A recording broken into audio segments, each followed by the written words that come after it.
Assalamualaikum warahmatullahi wabarakatuh. Jumpa lagi dengan saya Anggra Putri Tania, dan alhamdulillah di kesempatan hari ini saya kedatangan tamu istimewa nih, yaitu ada Tegar beserta istrinya Sarah. Dan di sini insya Allah saya akan membahas tentang penglihatan saya sesuai yang akan saya hitung dari nama masing-masing, dan saya hitung menurut yang ada di dalam kitab Al-Firasah. Sebelum kita lanjut, jangan lupa like, share, and subscribe IMP Entertainment News Channel. Terima kasih.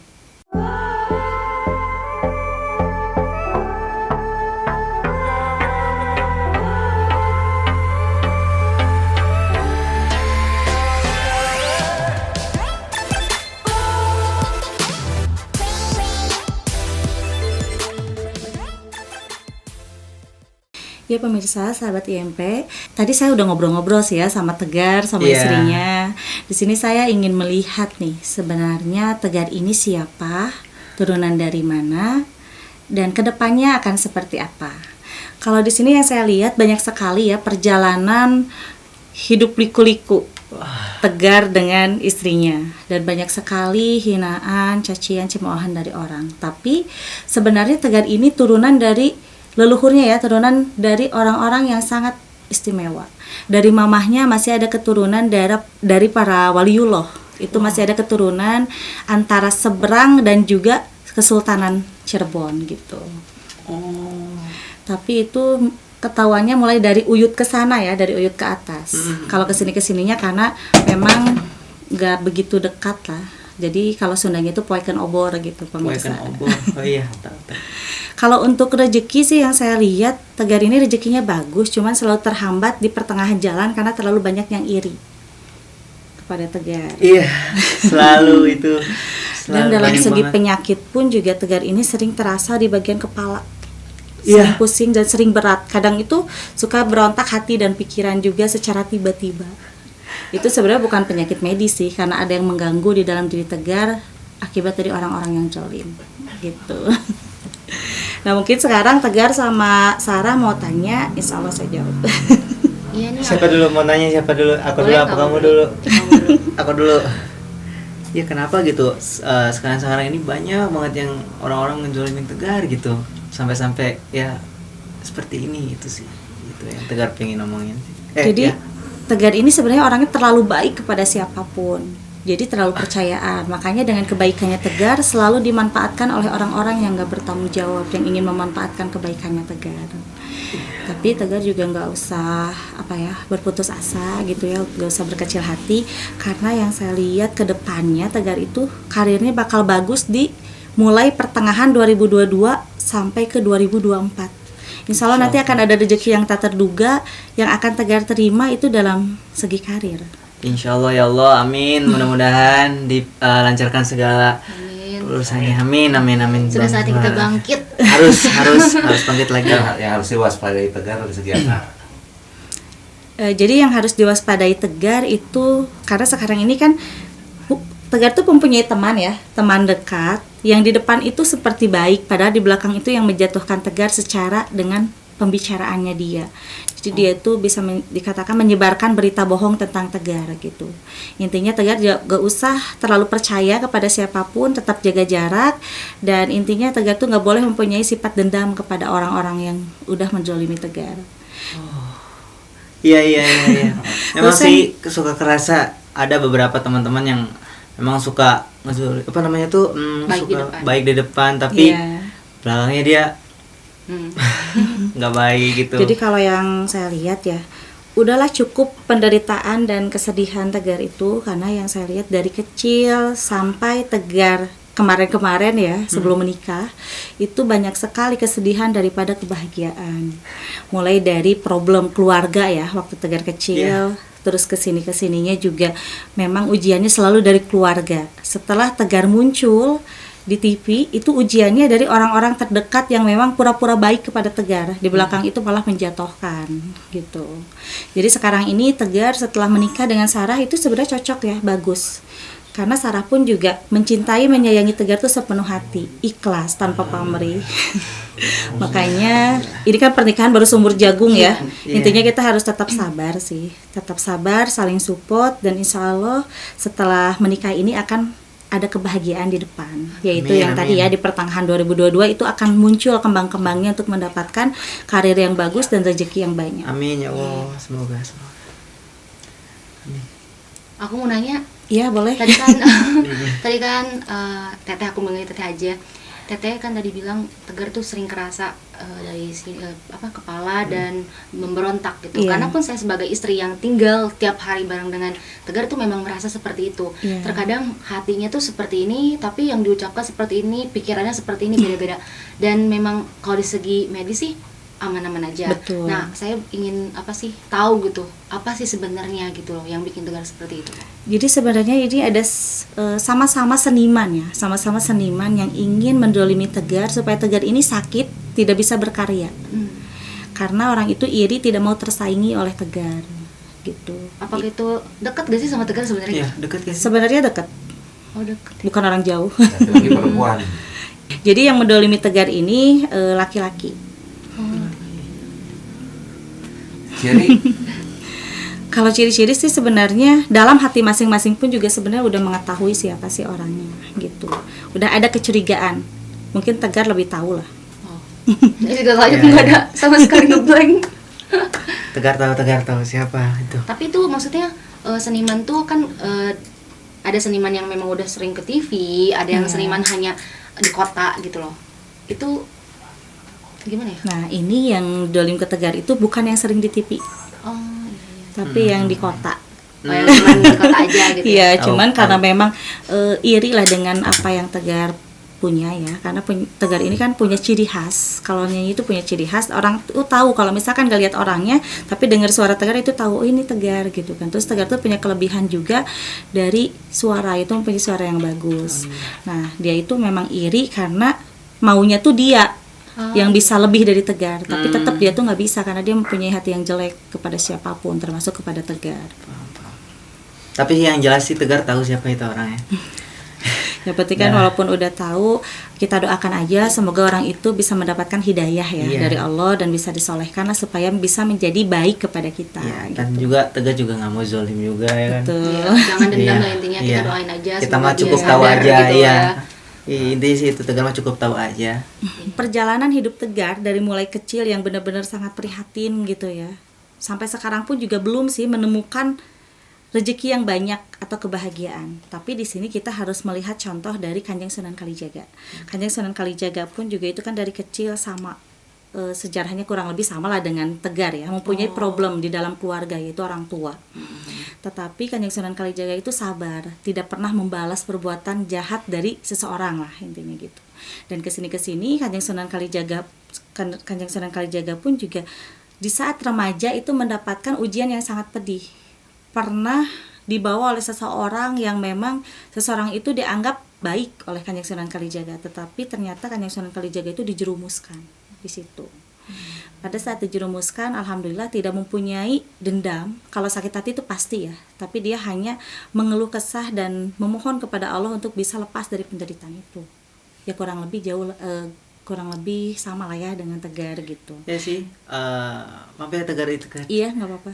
Tegar sih ya, kalau misalkan ada orang yang seperti itu ya, Iya. yang suka tipu atau apa sama Tegar yang nggak suka gitu ya, memang kadang suka ada sakit hati, tapi Tegar selalu kayak udahlah biarin aja lah, biar Allah yang balas gitu. Tegar Iya, mah tinggal betul. jalanin aja, ikutin jalanin aja gimana, yang penting yang di atas udah ada yang Betul. atur gitu. Tegar sih ikutin aja jalannya gitu sih. Memang ada rasa kayak sedih gitu, terus down juga, tapi Tegar tetap berpikir lagi gimana caranya biar bisa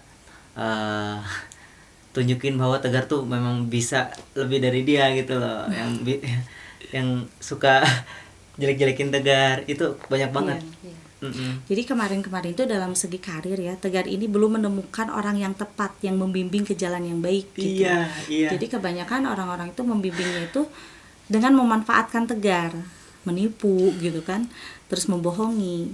Kalau sekarang insya Allah sih Tegar ini pas di tempat dan di porsi yang terbaik, dan Insya untuk Allah, kedepannya amin, juga ya Allah, bisa amin. langsung ada hasilnya dari perjuangan Tegar kali ini. Amin, gitu. amin, amin. Jadi kan Kanjeng Sunan Kalijaga pun juga dulu sama ya, banyak sekali liku-liku kehidupan, terus juga pernah terjerumuslah ke dalam lembah hitam gitu ya. Tetapi di saat itu hanyalah ujian karena mempunyai poin kesabaran. Tegar pun juga sama, poinnya itu dari kesabaran dan tawakal. Makanya dari itu masih ada pertolongan dari Allah Subhanahu wa taala, sampai sekarang Tegar masih kuat ya, masih semangat juga untuk bisa membangun hidup yang lebih baik dan mendapatkan rezeki yang halal dan barokah. Jadi kan dalam hidup tuh kita harus bisa meraih 3, yaitu sabar, tawakal, ikhlas ya. Kalau Tegar ini alhamdulillah di usia yang muda sudah bisa teraih sabar dan tawakalnya. Hanya sekarang tinggal belajar ikhlas supaya semua keinginan kita itu ada ijabah dari Allah. Oh ya Teh, tadi kan Teteh ngeliat Tegar memang kayak suka sakit di sini gitu. Iya. Memang sih Tegar itu kerasa banget. Tegar minta syariat dari Teteh aja deh. Gimana? Jadi intinya gini ya, setiap penyakit baik itu medis atau non medis itu sudah tertera di dalam kitab Jad Al-Ma'ad. Di dalam kitab Jad Al-Ma'ad itu khusus untuk bisa menyembuhkan segala macam penyakit. Karena ini kan penyakitnya bukan medis ya. Mungkin kalau medis itu di dalam kitab tersebut ada dari tumbuh-tumbuhan yang harus dikonsumsi sama Tegar. Tapi ini karena non medis, di kitab Jad Al-Ma'ad kita hanya bisa melakukan pengobatan dengan terapi diri sendiri, yaitu jangan sampai terlewat ibadah ya. Terus dengan membacakan surat Al-Fatihah selama 3 kali setiap kita selesai sholat 5 waktu. Gitu. Jadi insya Allah nanti hal-hal yang dolim yang masuk ke dalam tubuh kita akan hilang dengan sendirinya. Gitu. Jadi pernah Tegar dulu berobat juga gitu, pakai telur gitu ya kan, terus ke kaki gitu kan, rasanya kayak yang ditekan gitu, tapi padahal nggak ditekan gitu, sakit banget rasanya. Pas sudah itu dilihat gitu kan, dibaca doain gitu, tiba-tiba pecah telurnya ya kan. Terus Tegar lihat itu di dalamnya itu ada rambut. Itu betul gak sih? Soalnya itu aku belum tahu ya masa itu, karena memang waktu itu belum sama Tegar. Iya. Pas diceritain aku kurang percaya gitu ya. Kok bisa rambut di dalam telur gitu? Iya, Makanya ada rambut di dalam coba telurnya. aku mau nanya ke Teteh itu kenapa ya bisa tiba-tiba? Apa itu beneran atau emang udah di setting buat dimasukin pakai lem gitu? Iya, Tegar juga nggak tahu. Iya nggak kan? semu-semu gitu. Iya, tapi nggak, tetap aja kayak gini kan? Iya. Jadi sebenarnya gini ya, kalau pengobatan dengan telur ayam kampung itu jelas ada di dalam kitab Jad Al-Ma'ad. Tapi kalau misalkan di dalam kitab Jad Al-Ma'ad itu mengeluarkan penyakit non medis dengan media telur itu bukan berarti akan ada sesuatu di dalam telur tersebut. Jadi yang namanya penyakit non medis itu tidak terlihat oleh mata lahir kita. Dan itu pun juga kalau misalkan dipecahkan telur tersebut berarti sudah keluar kan ya penyakit kita. Apalagi telur itu kan udah digosokin ke, misalkan yang sakit itu kepala berarti di Iya. kepala gitu kan. Terus kalau yang sakit di tangan atau di kaki. Di saat itu dikeluarkan itu harusnya ada perubahan baik, yaitu sembuh. Tapi kalau memang di dalam telur tersebut ada sesuatu dan tak kunjung sembuh, itu berarti bohong. Gitu. Katanya pas digosok di sini nih, di apa? Ini Ya namanya? di belakang. Pundak ya. Ya. Kira-kira itu tahun berapa? Tahun 2000 berapa ya? 19. Ya 2019-an. 2019-an. Tapi mohon maaf ya kalau yang saya lihat itu memang trik sih. Jadi rambut itu sebenarnya memang tidak ada di dalam telur tersebut, tapi rambut itu memang sudah ada di, ya intinya trik kecepatan tangan lah, intinya Kayak gitu. sulap lah ya. Nah, ini saya ingin memberikan pesan ya untuk Tegar sama Sarah di dalam hubungan rumah tangga itu intinya kita harus saling mengetahui sifat masing-masing. Terus di situ juga kita nggak boleh punya ego. Jadi di saat ada salah satu yang memang sedang terpuruk, kita harus memberikan support. Jangan pernah kita mendolimi atau menghakimi si seseorang, apalagi itu pasangan kita, agar di dalam rumah tangga itu bisa baik-baik aja gitu kan. Karena yang namanya rahmat dari Allah Subhanahu wa taala itu bisa didapat ketika kita berumah tangga dan mengerti satu sama lain. Intinya kita pun juga harus saling mengingati jika ada kesalahan dari masing-masing gitu. Kalau di antara dua ini yang paling berat sebenarnya ujiannya ada di Sarah. Harus bisa lebih sabar Iya. dalam menjalani rumah tangga. Ya seperti itulah ya. Haruslah sebagai seorang istri. Waduh. Oh iya Teh, aku kan mau nanya nih ya. Kita kan memang menjalani hubungan serumah gitu, tapi kan kita juga takutnya ada beberapa sifat yang dia masih sembunyi-sembunyiin meskipun kita udah berumah tangga. Nah, menurut pandangan Teteh nih ya, sebenarnya sifat aslinya Tegar tuh gimana sih gitu? Sebenarnya kalau sifat aslinya Tegar tuh orangnya penyayang. Terus orangnya juga fair ya.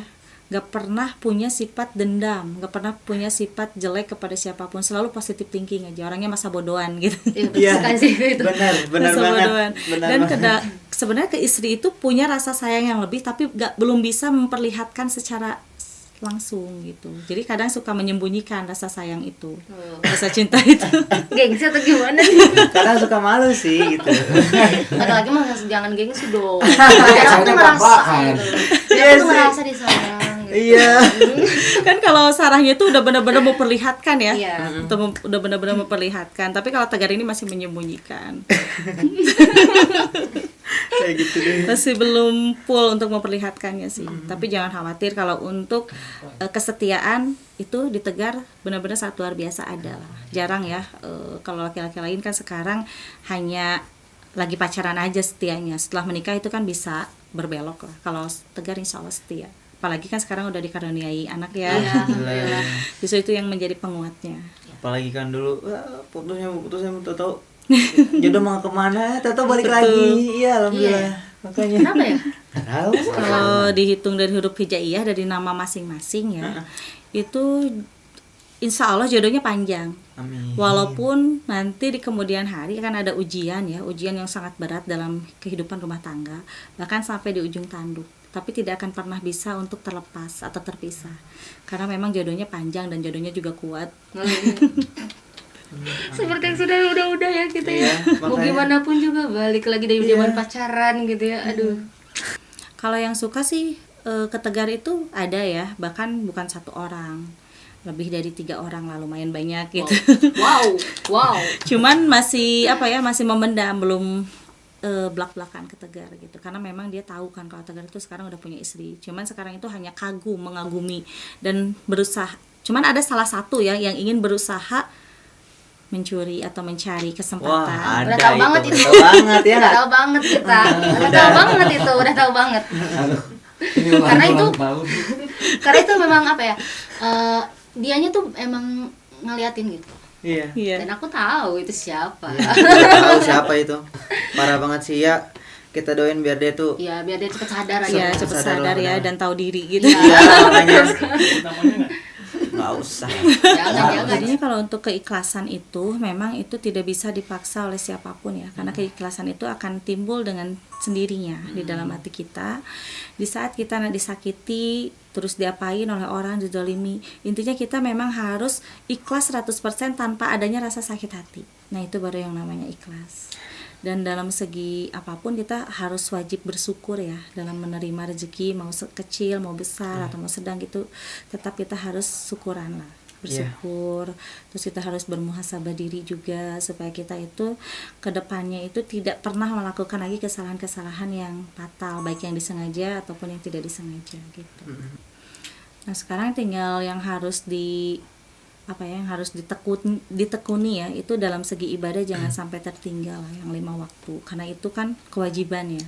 Dan apalagi kita punya kelebihan diri kita, contohnya Tegar ini kan penyanyi gitu kan, supaya kelebihan itu bisa menghasilkan rezeki untuk keluarga, untuk Tegar gitu, harus dengan apa? Nah, itu kita harus bisa mendapatkan mahabbah dari Allah Subhanahu wa taala. Mahabbahnya itu apa? Dengan kita menjalankan sholat sunnahnya. Mungkin kalau misalkan kita menjalankan sholat sunnah semuanya itu nggak mungkin ya, karena kan Tegar sibuk juga. Iya. Kita ambil salah satu aja dari sholat sunnah tersebut agar Allah itu benar-benar menyayangi kita, memberikan rahmat, yaitu dengan sholat duha aja udah cukup sih. Misalkan jam 9 pagi kita nyempatin waktu lah 5 menit untuk sholat duha 2 rakaat, memohon kepada Allah untuk diberikan kelancaran rezeki gitu. Insya Allah kita akan mendapatkan mahabbahnya dari Allah, karena kalau Allah sudah mahabbah ke diri kita, apapun yang kita inginkan tidak akan pernah dipersulit, akan dikabul semuanya. Insya Allah. Amin. Ya, terima kasih banyak. Ya, sama-sama. Terima kasih. Ya, pemirsa, mungkin pembahasan kali ini cukup sekian dari saya, Tegar dan Sarah. Kedepannya insya Allah kita akan buat tema yang lebih menarik lagi. Wassalamualaikum warahmatullahi wabarakatuh. Waalaikumsalam warahmatullahi wabarakatuh.